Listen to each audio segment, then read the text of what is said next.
Hello, everybody, and welcome to the next episode of the Epic Ministry Podcast. I'm Malcolm, and joining me we have Mark. Say hi, Mark. Hello, hello. Tyler. Hello. And Matt. Hello. And we're going to be discussing, for this discussion, the importance of spiritual community, especially for men. So, let that kind of sink in. Spiritual community, because this is something that men don't do well. We're very good at trying to take care of us and our own, but now we have to do this together. But, and I think we'll go through this later in today's episode, men are always stronger together. So, let's start with this. Where are you currently in spiritual community? Do you have a small group? Do you have some close friends that you can call the spiritual community? I feel like I have a few different spiritual communities that I can be a part of. I have like specific prayer groups that's in a community. I have friends that we could go out to have drinks with in a community, and also young adult community. So it's like different age groups of communities I'm a part of. Yeah, social butterfly going on here. I know, right? I'd say for me, yeah, I do have like friends and people I can count on. Community besides Epic, I have the traditional Latin Mass men that I can call upon. They always keep me in check. For Epic, we always have our men's whiskey and cigar nights, and it's crazy. Like we just started that, and having a bunch of us guys just coming around and just like asking everybody, like, what do you think about it? They're like, it's just so wholesome, just for all of us guys just to get together, just to not just talk about just the faith, but just to hang out and talk about life, what we're struggling with, and find someone we can relate to, and just feels wholesome, nice, and very prayerful as well too. Totally. Yeah. Definitely looking forward to the whiskey and cigar night at the end of the month. So Thank you, Matt, for hosting. Me too. Yeah, thank you, Matt. we'd fallen off for about 2 months or so. Yeah. Holidays, Christmas, New Year's, Thanksgiving is just busy time. So Definitely. excited to get back into that. And thinking about that, that was when Ryan and John Fielding came to the whiskey and cigar night, starting the Maui effort. So, not just us hanging out and having a good time, but, look at all the positives that came from that and all the volunteer opportunities and the time we got to spend over on Maui. Mm-hmm. Let's go with, so I have a question, and really it's, what makes friends turn into a spiritual community? Or rather, how do you distinguish between just a regular friends group, either from work or, you play ball with, or you go to the bar with, versus a community that becomes now a spiritual friendship or a spiritual community? I would say it's vulnerability mixed with faith and prayer. Something guys are really not good at. Yeah, which we're not good at, but for some reason, when all of us come together, it's like it's so strong. Like we talk about what we're struggling with, and just a reassurance from like a brother. It's like different from a reassurance from like a significant other. It's like you have a brother out there who's just like, hey, bro, I am gonna be praying for you, praying a rosary for you. Or like we'll have like tough conversations, or just like reassurance, or that like, no, dude, you gotta try harder. Like for us guys, we like a little bit of grit, that we don't usually get from our significant others. And just hearing that grit, hearing that truth, but also in a way where we could relate as in a brotherly love, just somehow makes sense or clicks as a spiritual community for us guys.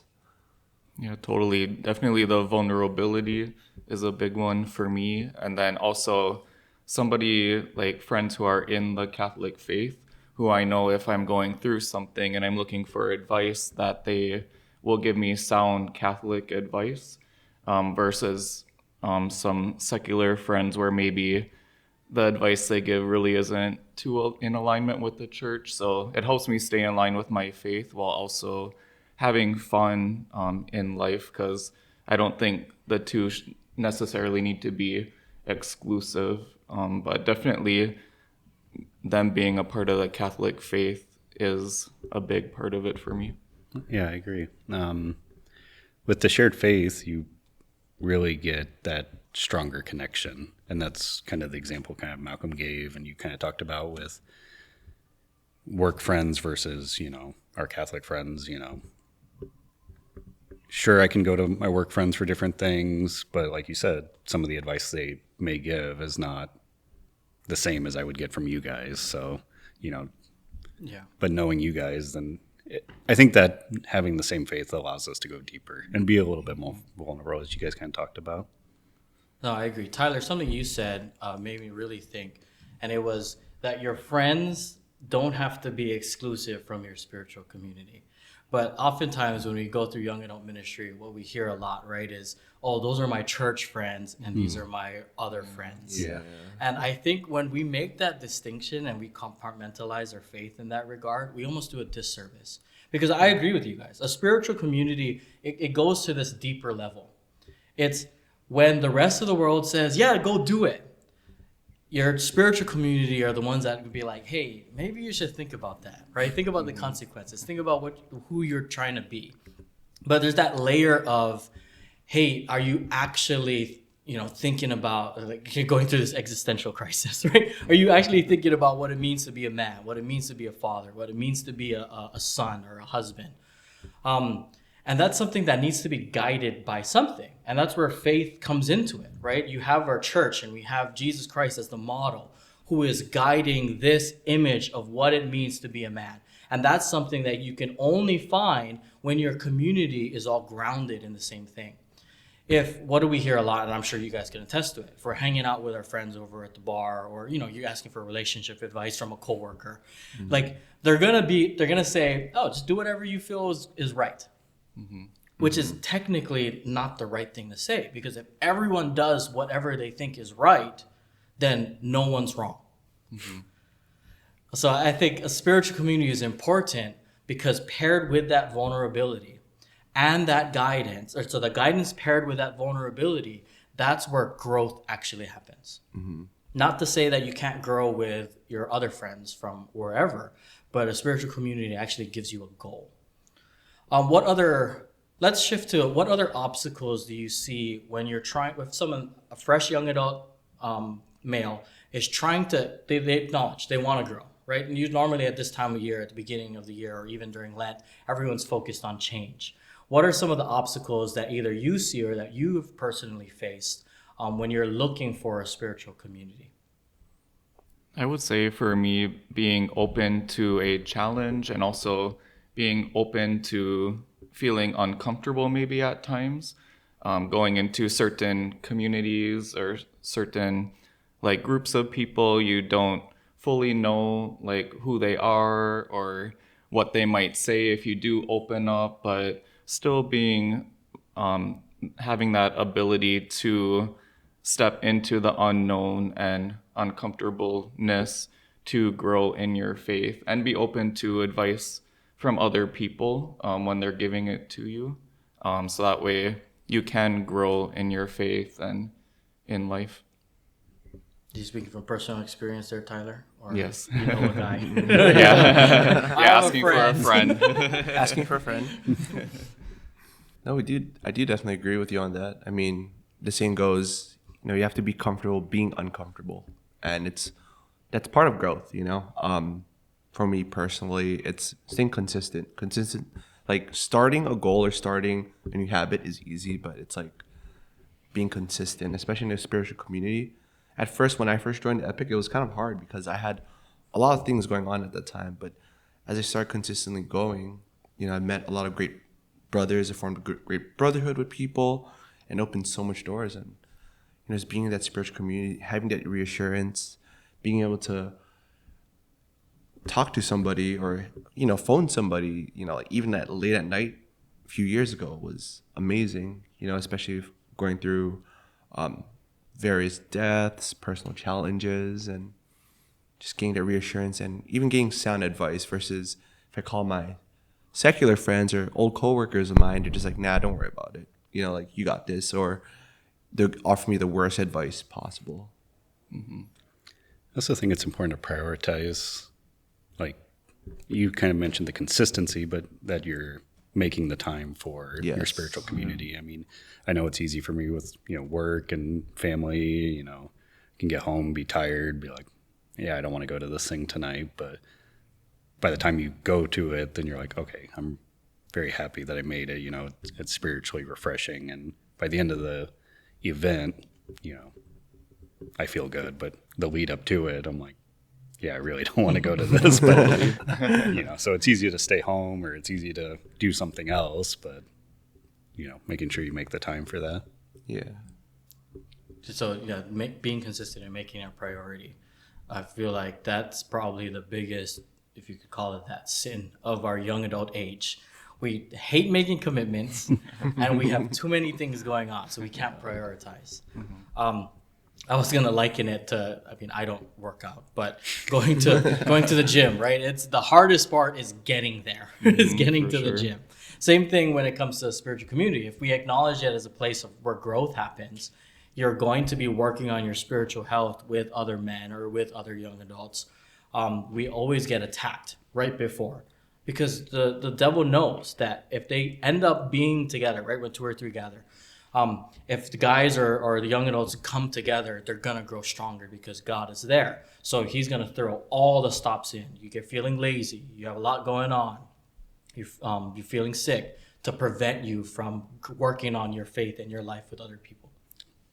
Or even with your family. I mean, I'll share. That me and Joanna had an argument getting ready to even come over here.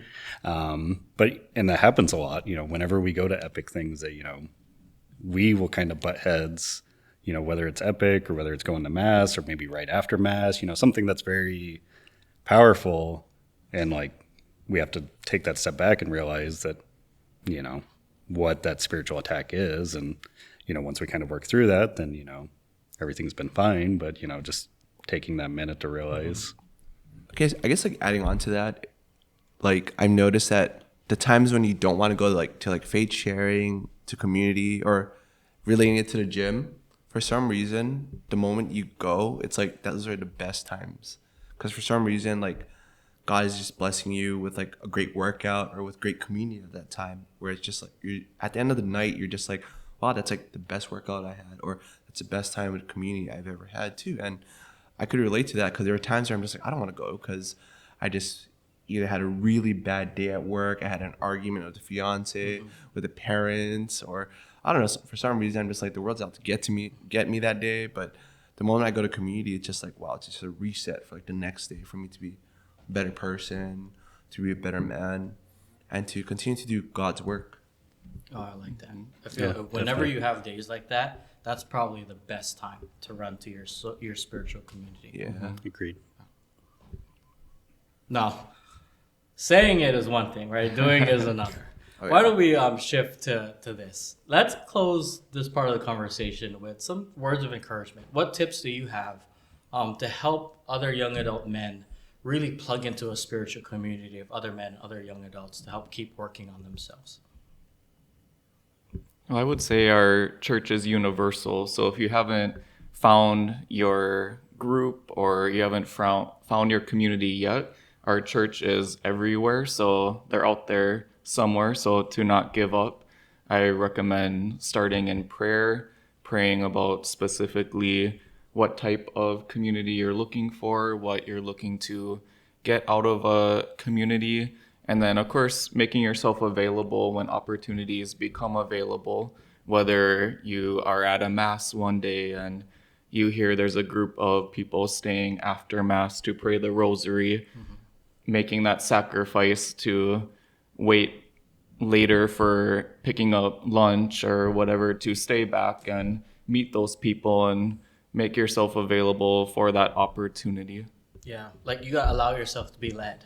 Right? You gotta, if something's happening, be part of it. Just participate. Let the Spirit kind of lead you into that, whether it's staying after or maybe putting yourself out there and having that conversation with somebody else for the first time. I agree totally. I think it's important, like you said, maybe putting off, say, lunch to stay back and meet those people. But then once you meet the people, invite them to lunch. We've always talked about how spending time as a community over food is great. So going out to lunch with, the new people you met and kind of getting to connect more than just the 5-10 minutes after Mass. I guess for our brothers out there, put your pride aside. You're not going to go through this alone. You're not going to be successful going through life alone. You need your brotherhood.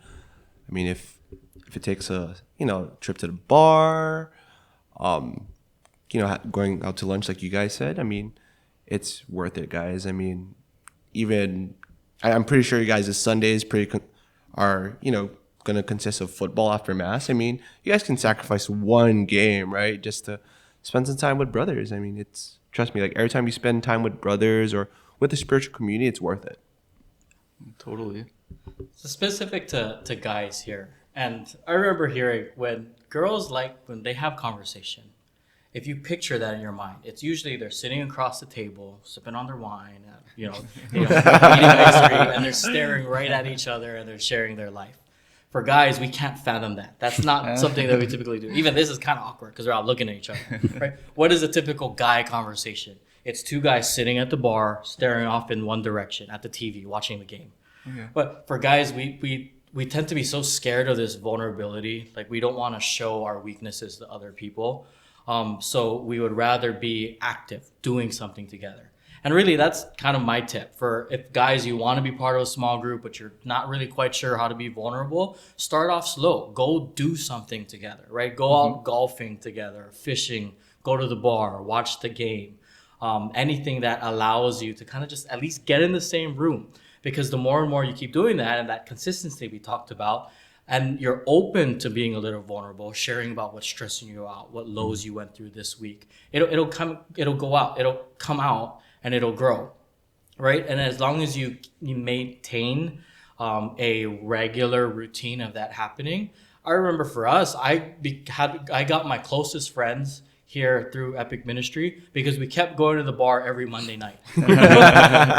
Like we would walk in and everyone at the bar would be like, "Oh, is church done?" And